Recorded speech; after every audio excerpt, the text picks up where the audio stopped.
Good afternoon. Reconnect. Greetings and salutations, Reconnect screen. How the hell is everybody? I hope everything's going y'all's way. Well, guys, today I'm getting my truck ready to sell. I think someone's coming later this evening. When I first got here, I got this truck. I'll show you the truck. It's a cool truck. It got some cool wheels on it. I did a good bit of work to this thing. When I got here to Nevada, when I crash landed in Nevada, I was kind of I need a vehicle mode, and I learned a few things. For one, the ground is a lot harder here than it is in Alabama, so I thought I need a four-wheel drive to access the property that I acquired. I do not actually need a four-wheel drive. Second of all, if you move somewhere, you get tired. Rest for a few days when you get there. Catch your breath, relax, take a deep breath, figure out what you actually need as a vehicle, and then go look for a vehicle. This is a really cool truck, I'm not gonna lie.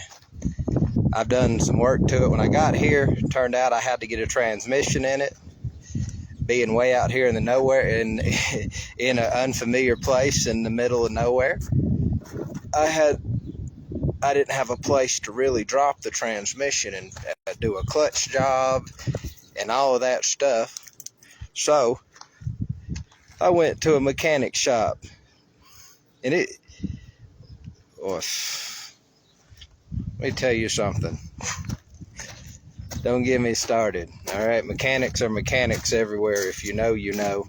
If you find a decent, honest, good mechanic, hang on to them. Hang on to them. Because every time you know how I got started working on cars and trucks and all that, I kept getting ripped off. I would take the vehicle to somebody. They'd take my money after doing something, and it wouldn't be fixed. Or they would have the vehicle, and it would sit at their shop for days, right? And every day I'm driving past that shop like, bro, I just wanted some spark plugs. And the car is just sitting there, and the guy's just hanging out, bullshitting around in the shop. It's just like, whatever. That ain't what I'm here to talk about today. I'm here to talk about this good news. Somebody's probably coming this evening to buy the thing, and I can at least get my money back for what I spent on it. I like working on cars. I'm not a car enthusiast. I'm a repair enthusiast. And so here's my old seat. This is out of a 1995 GMC Sierra k1500. This is a 60-40 seat, because it's 60% seat on the driver's side and 40% on the passenger side, which I don't have to replace the passenger side. But what's wrong with this seat is a lot of stuff. None of the controls work, for one. None of them. Even when it was plugged up, that didn't work. The lumbar didn't even work. All these cables were broken on here. These things slide, but the problem is it doesn't grab anything. So whatever. The cables are all messed up. The controls, forget about it. The paws are broken. The reclining mechanism, this don't work. This, I mean, you don't even need to push that. It goes in and out because there's nothing stopping it. So I already did the hard work.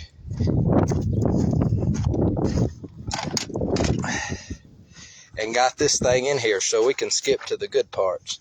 All right, the way I dealt with this seatbelt is I didn't take the seatbelt out. All right, what I did was I took a screwdriver and I popped this off very carefully. I just stuck it in there, pried it up, popped a corner off here, and then it slid back.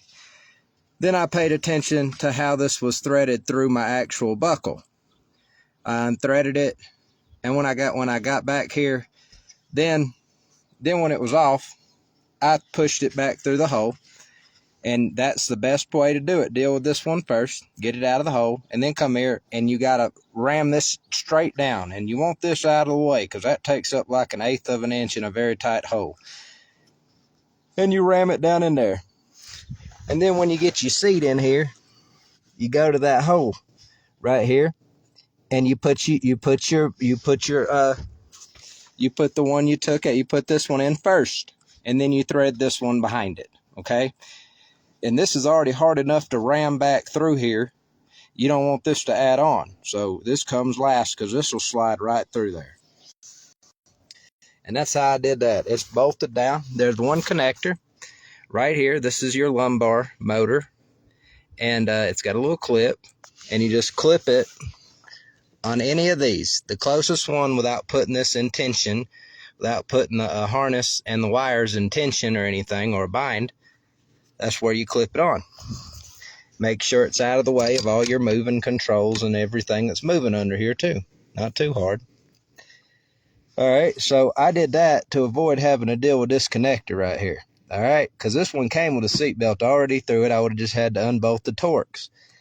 I said, no, it'd be easier to manhandle it than screw with this goofy shit that they do to wired harnesses. Come on, guys. It's simple. Make it simple. Why do y'all got to make fucking 50 different combinations of wire harnesses on every vehicle? Knock it off. So then when we put this back down, we got 4 holes. All right, don't cross thread them. Take your time.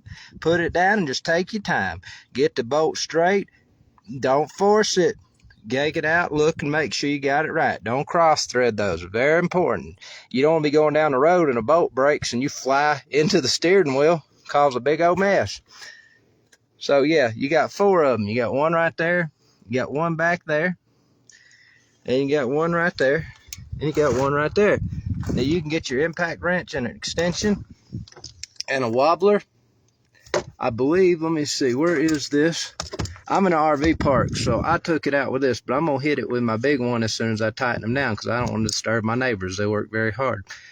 They work like 16-hour shifts. I don't want to bother them. Everybody needs sleep, but it's a 15. All right. So you can stick your wrench in here or your extension or wobbler through both of these. And then you want to be careful. You want to try to get this backwards so you can hit that one and then push it forward so you can hit the one in the back on that side. And this seat will come right out. It's heavy. So if you pick it up on your own, if you decide that you're going to be He-Man and you say, I have the power, you say, I have the power. And you decide to pick this thing up, it's heavy. It's a weird shape. Don't hurt yourself. Don't get hurt. Don't fall down and get hurt. Be careful. All right? Safety, right?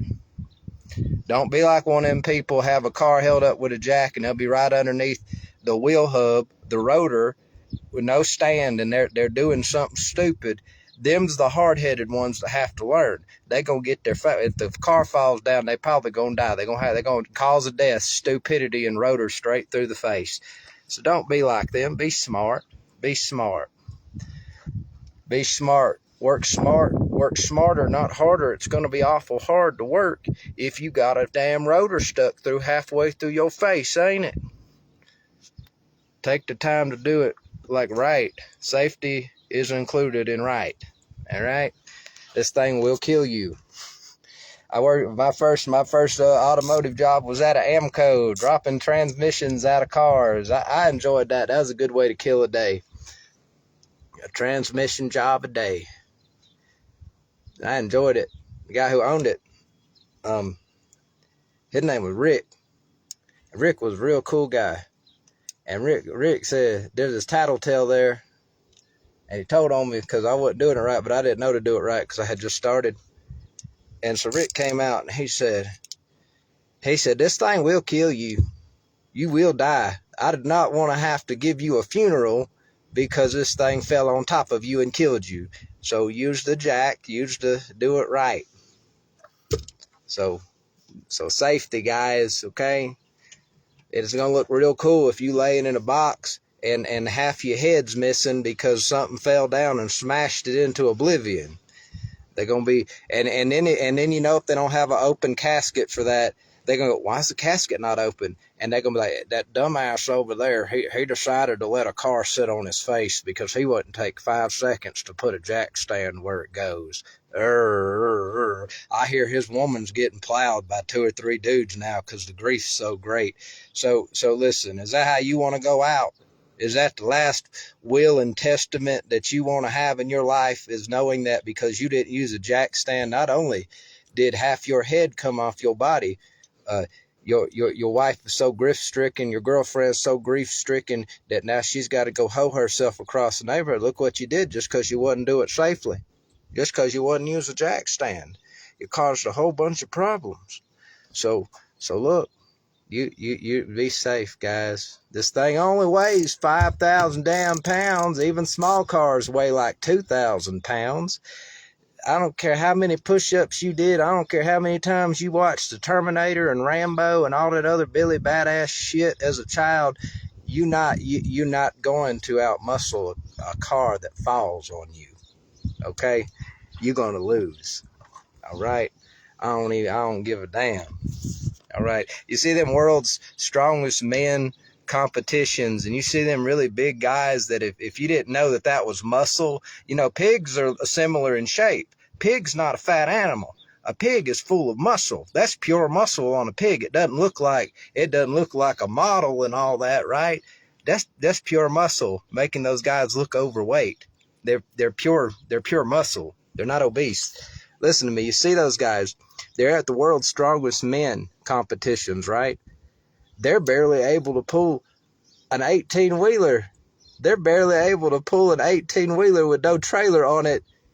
And these guys work out all day, every day, taking all kinds of supplements and things to make them able to do superhuman feats. And just think about that. Just think about that. They struggle to pick up a car, even a little bit off the ground. You're not training. You're not taking supplements. If this thing falls on you or rolls over the top of you because you didn't take some precautions, you gonna die. You gonna die. So like, take a few extra minutes to make sure it's safe to work on the vehicle. All right. I worked in a lot of shops where they did not give a damn about safety. And they expected me to do it with them. Hell no. I did not stick around those places very long at all. I was not feeling that frisky to wrestle with a 2,000-pound object on a car lift above my head in such scrupulous ways. All right. There's always a safe way. Use it. All right, guys, I got to put this seat down. I hope this helped.